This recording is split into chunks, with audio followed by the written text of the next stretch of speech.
નમસ્કાર નમસ્કાર નમસ્કાર વાલા વાલા વિદ્યાર્થીઓ, સ્વાગત છે આપ સર્વ વિદ્યાર્થીઓનું તમારી પોતાની યુટ્યુબ ચેનલ ઓશન કોચિંગ ક્લાસીસમાં. વિદ્યાર્થી મિત્રો, વિકાસ પરીક્ષા લક્ષ્ય અસાઇનમેન્ટ તમારી પરીક્ષા માટે ખૂબ જ ઉપયોગી છે. ખૂબ એવા એમપી પ્રશ્ન છે જે આ બુકની અંદર તમને આપવામાં આવેલા છે. તો તમારી દ્વિતીય સત્રાંત પરીક્ષાની તૈયારી કરવા માટેનું અગત્યનું પુસ્તક એટલે કે વિકાસ પરીક્ષા લક્ષ્ય અસાઇનમેન્ટ કે જે નવનીત કંપની દ્વારા તૈયાર કરવામાં આવેલું છે. અને અગાઉ પણ વિદ્યાર્થીઓ છે, ભૂતકાળની અંદર ઘણા બધા વિદ્યાર્થીઓ એવા હતા કે જેને આમાંથી તૈયારી કરીને ખૂબ સારા એવા માર્ક્સ મેળવેલા છે. તો તમે પણ આ પુસ્તક છે વસાવી લેજો, એકવાર ઘરે લાવી લેજો અને એમાંથી તૈયારી કરી જોજો, ચોક્કસથી ફાયદો થશે. તો એની અંદર આપણે સોલ્યુશન કરવા જઈ રહ્યા છીએ કે ધોરણ 9 સામાજિક વિજ્ઞાન વિષય વિકાસ પરીક્ષા લક્ષી અસાઇનમેન્ટ દ્વિતીય પરીક્ષા માટે, જેની અંદર વિભાગ નંબર 2 એની અંદર પ્રકરણ નંબર 5 અને 6 નું સોલ્યુશન આપણે જોવાના છીએ. અગાઉના વિડીયોની અંદર આપણે તો કે વિભાગ એના સોલ્યુશન આપણે જોઈ ચૂક્યા છીએ. ત્યારબાદ વિભાગ નંબર 2 ની અંદર ચેપ્ટર નંબર 3 અને ચેપ્ટર નંબર 4 એના સોલ્યુશન પણ આપણે કરી લીધા છે. આજનો આ વિડીયો છે એમાં ચેપ્ટર નંબર 5 અને ચેપ્ટર નંબર 6 નું આપણે સોલ્યુશન કરવાના છીએ. તો શરૂઆત કરીએ તેની પહેલા તમારા માટે એક ખાસ બાબત કે આ વિકાસ પરીક્ષા લક્ષી અસાઇનમેન્ટ છે તેને તમે ઘર બેઠા મેળવવા માંગતા હોય તો લિંક ડિસ્ક્રિપ્શનમાં આપવામાં આવેલી છે, ત્યાંથી તમે તેને ઓર્ડર કરી શકો છો. ઘર બેઠા તમને મળી જશે.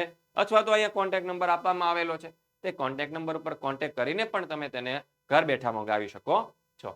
તો શરૂઆત કરીએ આજનો આપણો આ જે વિડીયો છે તેના સોલ્યુશનની. કે પહેલો સવાલ આપણને અહીં આપવામાં આવેલો છે કે લાલા લજપત રાયનું અવસાન શાથી થયું?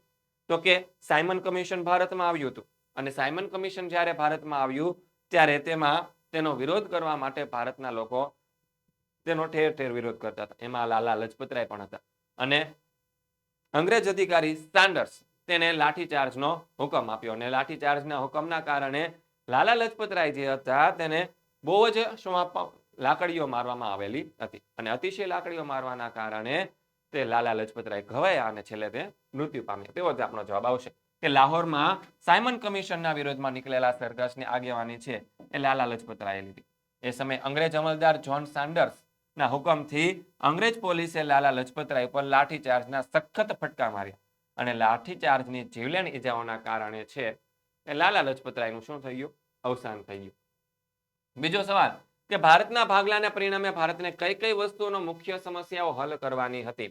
તો જવાબ આવશે ભારતનો ભાગલા પડ્યા. કયા બે ભાગલા પડ્યા? તો કે એક તો ભારત અને પાકિસ્તાન. આમ જે બે ભાગલા પડ્યા પછી ભાગલા પડ્યા પછી ભારતને ઘણા બધા પ્રશ્નોનું સોલ્યુશન લાવવાનું હતું. પહેલું તો શું હતું કે લશ્કરની વ્યવસ્થા કરવાની હતી. પછી બીજું શું હતું તો કે મિલકતને લગતા પ્રશ્નો ઉકેલવાના હતા. ત્રીજું શું હતું તો કે લેણા દેવાનો હિસાબ કરવાનો હતો, એટલે કે આપણે પાકિસ્તાનને કેટલા પૈસા આપવાના છે, એની પાસે કેટલા પૈસા લેવાના છે, આ લેણા દેવાનો હિસાબ કરવાનો હતો. પછી નિરાશ્રિતોને પુનર્વસવાટ કરવાનો હતો. નિરાશ્રિતોને પુનર્વસવાટ કરવાનો હતો મતલબ કે ભારત હતો એ ભારત તો આપણો બિન સાંપ્રદાયિક દેશ છે કે બધા લોકો રહેતા હતા, પણ પાકિસ્તાન એવું નહોતું કર્યું. પાકિસ્તાનની અંદર તો ઇસ્લામ દેશ બનવા માંગતો હતો. આથી ત્યાં જે હિન્દુઓ વસતા હતા એ બધા લોકો ભારતમાં આવીને વસેલા. તો પાકિસ્તાનમાંથી ભારતમાં આવેલા જે લોકો હતા એ લોકોને આશ્રય આપવાનો હતો, એ લોકોને રહેવા માટેની વ્યવસ્થા કરી દેવાની હતી. પછી જાહેર સેવા અને તેના અધિકારીઓ તથા વહીવટી તંત્રની વ્યવસ્થા કરવાની હતી. ભારતની પૂર્વ અને પશ્ચિમ બાજુએ નવા રચાયેલા જે પાકિસ્તાન સાથેના આંતરરાષ્ટ્રીય સરહદો છે તે નક્કી કરવાની હતી. પૂર્વ બાજુ જે હાલમાં આપણે બાંગ્લાદેશ જોઈએ છીએ તે પણ એક સમય પાકિસ્તાનનો જ ભાગ હતું અને પશ્ચિમ બાજુનું તો આપણે પાકિસ્તાન ખ્યાલ જ છે. તો એની સરહદો નક્કી કરવાની હતી અને નદીઓની જળની વહેંચણી કરવાની હતી. ત્યારબાદ ત્રીજો સવાલ કે કારણ આપો ભારતના લોકોએ સાયમન કમિશનનો બહિષ્કાર કર્યો. શું કામ બહિષ્કાર કર્યો? તો કે ઈસવીસન 1919 ની અંદર મોન્ટફર્ડ એટલે કે મોન્ટેગ્યુ ચેમ્સફર્ડના સુધારાના અમલોનો અભ્યાસ કરી ભારતના વહીવટી તંત્રમાં નવા સુધારાઓની ભલામણ કરવા માટે નવેમ્બર 1927 ની અંદર બ્રિટિશ સરકારે સર જ્હોન સાયમનના અધ્યક્ષ પદે સાયમન કમિશનની નિમણૂક કરી અને એ કમિશન છે એ બ્રિટિશ પાર્લામેન્ટના 7 સભ્યોનું બનેલું હતું. કેટલા સભ્યોનું બનેલું હતું? 7 સભ્યોનું. અને બ્રિટિશ પાર્લામેન્ટ હતા, એમાં કોઈ પણ ભારતીય નહોતો, એટલે કે બધા જ સભ્યો અંગ્રેજો હતા. અને હિન્દીઓનું જે દુઃખ દર્દ છે તે હિન્દીઓ જ સમજી શકે એ વિચારથી કમિશનમાં હિન્દી સભ્યોએ સામેલ કરવાની કે ભારતીયોએ ભલામણ કરી હતી.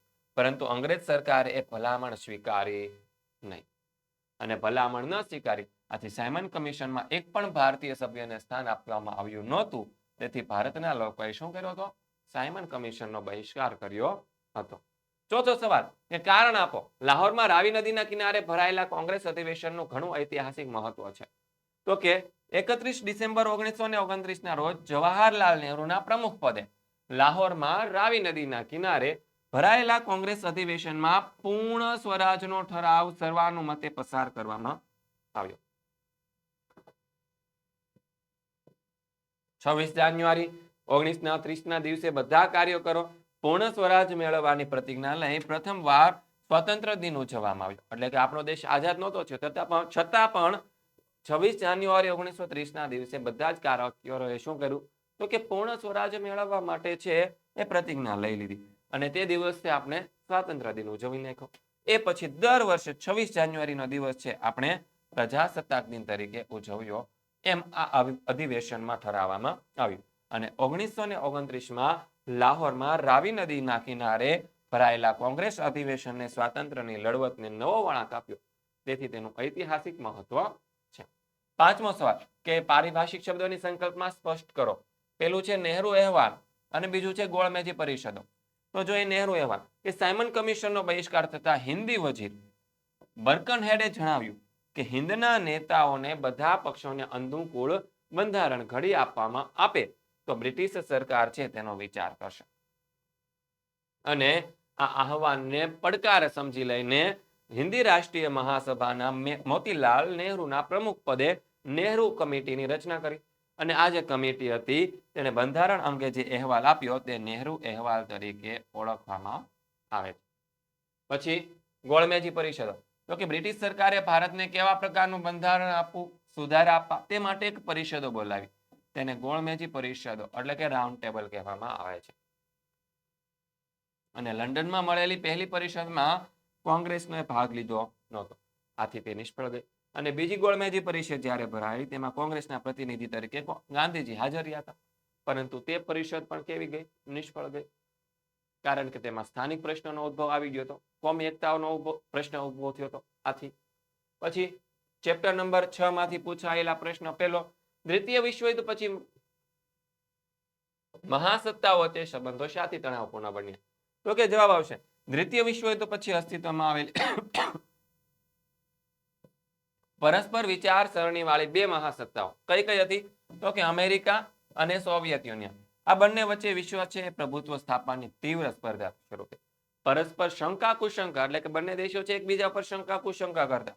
અવિશ્વાસ જન્મ્યો અને ભયના કારણે બંને મહાસત્તાઓએ પોતપોતાના લશ્કરી જૂથો બનાવવા વિશ્વના મોટા ભાગના દેશો ત્યાં બીજા લશ્કરી જૂથોમાં હતા તેઓ જોડાઈ ગયા. અને વિશ્વ છે એ બે સત્તા જૂથો અને લશ્કરી જૂથોમાં વહેંચાઈ ગયું.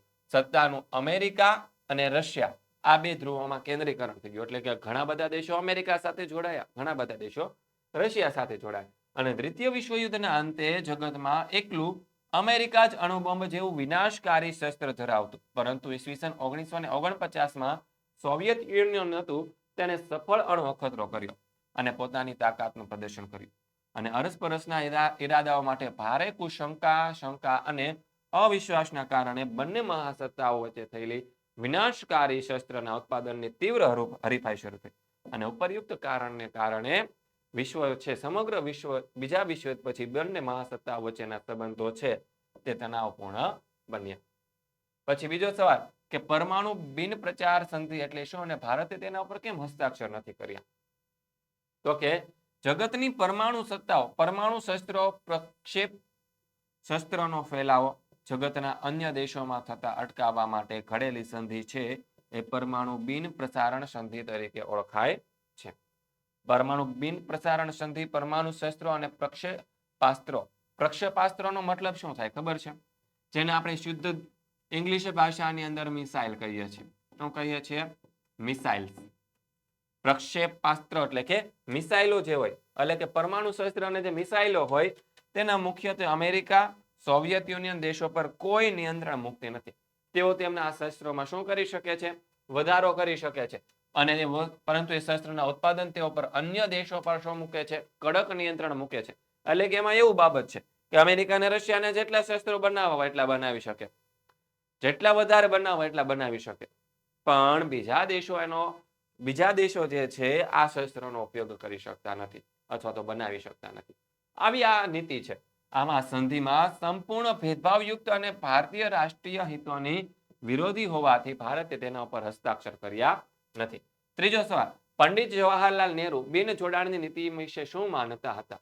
તો કે ભારતના પ્રથમ વડાપ્રધાન હતા પંડિત જવાહરલાલ નહેરુ. એ બિન જોડાણના પ્રખર હિમાયતી હતા. શું કામ? તો કે તેઓ માનતા હતા કે કોઈ એક સત્તા જૂથ કે લશ્કરી જૂથમાં જોડાવાને બદલે બિન જોડાણની નીતિ સ્વીકારીશું, એટલે કે તટસ્થ રહીશું તો દેશના રાષ્ટ્રીય હિતોનું વધારે સારી રીતે રક્ષણ કરી શકીશું. ભારત માનતું હતું કે વિશ્વનું દેશોનું આવા બે હરીફ જૂથોમાં વિભાજન વિશ્વ શાંતિ અને આંતરરાષ્ટ્રીય સહકાર માટે શું છે? ખતરારૂપ છે. ભારત અને રશિયા વચ્ચેના સંબંધોની સંક્ષેપમાં વર્ણન કરો. તો કે ભારતમાં જે રશિયા અને ભારત વચ્ચેના જે સંબંધો છે પહેલેથી ખૂબ સારા રહ્યા છે. કે ભારત દેશ જ્યારે આઝાદ થયો ને ત્યારે ભારતમાં ભારે અને ચાવીરૂપ ઉદ્યોગોની સ્થાપવામાં અને સંરક્ષણ ક્ષેત્રે સજ્જ થવામાં રશિયાએ છે આર્થિક અને તકનીકી સહાય આપણને કરેલી છે. રશિયાએ હંમેશા જમ્મુ કાશ્મીરના પ્રશ્નમાં ભારતનો પક્ષ લીધો છે. સંયુક્ત રાષ્ટ્રની સલામતી સમિતિમાં કાશ્મીરના મુદ્દે ભારત વિરુદ્ધ ઠરાવ પસાર ન થાય માટે રશિયાએ અનેક વખત પોતાનો વીટો સત્તાનો ઉપયોગ કર્યો છે. તેણે કાશ્મીરના પ્રશ્ને વૈશ્વિક સ્તર પર ભારતના મતનું શું કર્યું છે? સમર્થન કર્યું છે. આમ ભારત અને રશિયા વચ્ચે છે ગાઢ અને મૈત્રીભર્યા સંબંધો પ્રવર્તે છે. પાંચમો સવાલ, કારણ આપો. સંયુક્ત રાષ્ટ્રની સ્થાપનાએ નવા વિશ્વનો પાયો નાખ્યો છે. તો કે આધુનિક વિશ્વ છે બંને મહાવિનાશક અને સંહારક છે. વિશ્વયુદ્ધ જોઈ ચૂક્યું છે અને એના માઠા પરિણામ પણ ભોગવ્યા છે આપણે.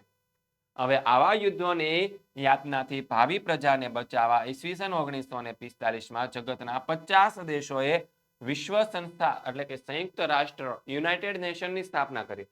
અને એ સમયે મળેલી પરિષદના સમાપન પ્રવચનમાં અમેરિકાના એ સમયના પ્રમુખ ટુમેને જણાવ્યું હતું કે હવે યુદ્ધો વિનાના વિશ્વમાં જગતના રાષ્ટ્ર પોતાના ઝઘડાઓ કે વિવાદોનો ઉકેલ ચર્ચાઓ, વાટાઘાટો અને લવાદી દ્વારા લાવશે. તેમના માટે સંયુક્ત રાષ્ટ્રની સ્થાપના એ યુદ્ધો વિનાના નવા વિશ્વનો શું નાખ્યો છે? પાયો નાખ્યો છે. તો બસ વિદ્યાર્થી મિત્રો, આ હતું તમારું સેક્શન બી નું સરસ મજાનું સોલ્યુશન, જેની અંદર આપણે ચેપ્ટર નંબર 5 અને ચેપ્ટર નંબર 6 નું સોલ્યુશન જોયું. આવનારો જે વિડીયો છે તેની અંદર આપણે ચેપ્ટર નંબર 8 અને ચેપ્ટર નંબર 10 જે છે વિભાગ બી નો તેનું સોલ્યુશન જોવાના છીએ. તો વિદ્યાર્થી મિત્રો આપણી સાથે જોડાયેલા રહેજો. જય હિન્દ, જય ભારત, જય જય ગરવી ગુજરાત.